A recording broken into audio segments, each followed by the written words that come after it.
ನಡೀತಕ್ಕಂಥ ಅವಾಂತರದ ಬಗ್ಗೆ ದಿನೇ ನೋಡ್ತಾ ಇದ್ರೆ ಬಹುಶಃ ಕೋಲಾರ ಜಿಲ್ಲೆನ ಮಾರಾಟಕ್ಕಿಟ್ಟವ್ರೆ ಅನ್ನೋದು ಒಂದು ಸಂಶಯ ಎಲ್ಲೋ ಒಂದು ಕಡೆ ಅಡಗ್ತಾ ಇದೆ. ಈಗಾಗಲೇ ತಮ್ಗೆಲ್ಲ ಗೊತ್ತಿದ್ದಂಗೆ DCC ಬ್ಯಾಂಕ್ ಹೆಣ್ಮಕ್ಳ ಪಾಲಿಗೆ ಅದೊಂಥರ ಶಾಪ ಆಗಿದೆ. ಕೆಲವು ರಾಜಕೀಯ ಧುರೀಣರು ಸೇರ್ಕೊಂಡು ಇಡೀ ಕೋಲಾರ ಜಿಲ್ಲೆ DCC ಬ್ಯಾಂಕ್ನ ಹಾಳು ಮಾಡಿಟ್ಟವ್ರೆ. ಇವತ್ತು ಅಡ್ಡದಾರಿಯಲ್ಲಿ DCC ಬ್ಯಾಂಕ್ನ ತಗೊಬೇಕು ಅನ್ನೋ ಉದ್ದೇಶದಿಂದ ಇವತ್ತು ಎಲ್ಲ ವ್ಯವಸಾಯ ಸಹಕಾರ ಸಂಘಗಳಿಗೆ ಹೋಗ್ಬಿಟ್ಟು ಅಡ್ಡದಾರಿಯಲ್ಲಿ ಎಲೆಕ್ಷನ್ ಮಾಡಕ್ ಹೋಗ್ತಾ ಇದ್ದಾರೆ. ಅದರಲ್ಲಿ ಒಂದು ಉದಾಹರಣೆ ಅಂತಂದ್ರೆ ಮುಳಬಾಗಿಲು ತಾಲೂಕಲ್ಲಿ ಅಮೃಕಲ್ ಪಂಚಾಯತಿಯಲ್ಲಿ ಇರ್ತಕ್ಕಂಥ ವೇಸನ್ ಸೊಸೈಟಿದಲ್ಲಿ ಇವತ್ತು ಅಡ್ಮಿನಿಸ್ಟ್ರೇಟ್ ಕೆಲಸ ಮಾಡ್ತಾ ಇತ್ತು 10 ವರ್ಷಗಳಿಂದ, ಬಾಡಿ ಇರಲಿಲ್ಲ.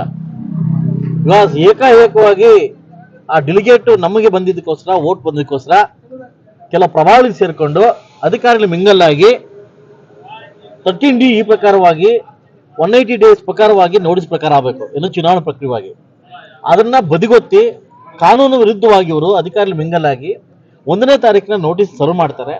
25ನೇ ತಾರೀಕು ನೋಟಿಸ್ ಬರುತ್ತೆ ನಮಗೆ, 22ನೇ ತಾರೀಕೆ ಕ್ಯಾಲೆಂಡರ್ ಆಫ್ ಇವೆಂಟ್ನ ಇದು ಮಾಡ್ತಾರೆ.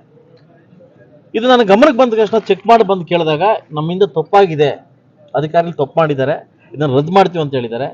ಯಾರೋ ಒಂದು ಕಾಣದ ಕೈಗಳು ಸೇರಿಕೊಂಡು ಇವರು ಅಧಿಕಾರಿಗಳನ್ನ ಈ ಮಟ್ಟಕ್ಕೆ ಕೋಲಾರ ಜಿಲ್ಲೆ ಇಳಿಸ್ತಾವ್ರೆ. ಇದು ಕಾನೂನು ಬಾಹಿರವಾಗಿದೆ. ಇಡೀ ಕೋಆಪರೇಟಿವ್ ಬಗ್ಗೆ ಒಂದು ನಂಬಿಕೆ ಇತ್ತು, ಆ ನಂಬಿಕೆನ ಕೋಲಾರ ಜಿಲ್ಲೆ ಕಳ್ಕೊಂತ ಇದ್ದಾರೆ. ನೀವೇ ಅರ್ಥ ಮಾಡ್ಕೊಳ್ಳಿ. 1ನೇ ತಾರೀಕು ನೋಟಿಸ್ ಇಶ್ಯೂ ಆಗುತ್ತೆ, 28ನೇ ತಾರೀಕು ನೋಟಿಸ್ ನಮ್ಗೆ ಸೇರುತ್ತೆ, 22ನೇ ತಾರೀಕೆ ನಮ್ಗೆ ಇನ್ನೂ ನೋಟಿಸ್ ಕೈಗೆ ಸೇರುತ್ತೆ, 22ನೇ ತಾರೀಕೆ ಕ್ಯಾಲೆಂಡರ್ ಆಫ್ ಇವೆಂಟ್ನ ರೆಡಿ ಮಾಡಿಬಿಡ್ತಾರೆ. ಇದು ಖಂಡಿತವಾಗ್ಲೂ ಅಪರಾಧ. ಈ ಕೂಡಲೇ ಯಾವ ಅಧಿಕಾರಿ ಹೇಳ್ತಿನ ಕೆಲಸ ಮಾಡಿದಾನೆ ಅವನಿಗೆ ಶಿಕ್ಷೆ ಆಗಬೇಕು. ಈ ಕೂಡಲೇ ಎಲೆಕ್ಷನ್ ರದ್ದಾಗಬೇಕು. ಆಸ್ ಪರ್ ಕಾನೂನು ರೀತಿಯಾಗಿ ಏನು 13D ಪ್ರಕಾರವಾಗಿ 1960 ಪ್ರಕಾರ 13D ಪ್ರಕಾರವಾಗಿ ಏನು ಕಾನೂನು ರೀತಿಯಾಗಿ ಮಾಡ್ಬೇಕಂತ ಹೇಳಿದ್ದಾರೆ. ಅರ್ಧ ಗಂಟೆಯಲ್ಲಿ ರದ್ದು ಮಾಡ್ತೀವಿ ಅಂತ ಹೇಳಿದ್ದಾರೆ ಅವರು. ಇವರು ತಪ್ಪಪ್ಪನ ಆಗ್ಲೇ ನಿಮ್ಮ ಮೀಡಿಯಾ ಮುಂದೆ ತಪ್ಪು ಒಪ್ಕೊಂಡಿದ್ದಾರೆ. ಇನ್ನು ಎಷ್ಟು ಕೆಲಸ ಇವತ್ತೇನು ನನಗೆ ಗೊತ್ತಿದೆ, ಬಂದು ನಿಮ್ಮ ಹತ್ರ ಪ್ರಶ್ನೆ ಮಾಡಿದೆ. ಬಹುಶಃ ಗೊತ್ತಿಲ್ಲದೆ ಇದ್ರೆ ಒಂದು DCC ಬ್ಯಾಂಕ್ ಓಟ್ ಅವ್ರ ಕಡೆ ಹೋಗ್ತಾ ಇತ್ತು. ಇದು ನಡೀತಕ್ಕಂಥ ಅವಾಂತರ ಕೋಲಾರ ಜಿಲ್ಲೆಯಲ್ಲಿ. ದಯವಿಟ್ಟು ಎಲ್ಲ ನನ್ನ ಮಾನ್ಯ ಎಲ್ಲ ಒಂದು ಇವರು ಹೇಳ್ತಾ ಇದ್ದೀನಿ, ಇವತ್ತು ಅಧಿಕಾರಿಗಳು ಈ ಮಟ್ಟಿಗೆ ಇಳಿಬೇಕಾದ್ರೆ ರಾಜಕಾರಣಿ ಪಿತೂತ್ರದಿಂದ, ರಾಜಕಾರಣ ಒಂದು ಕುತೂಹಲದಿಂದ ಈ ಮಟ್ಟಿಗೆ ಇಳಿತಾವೆ.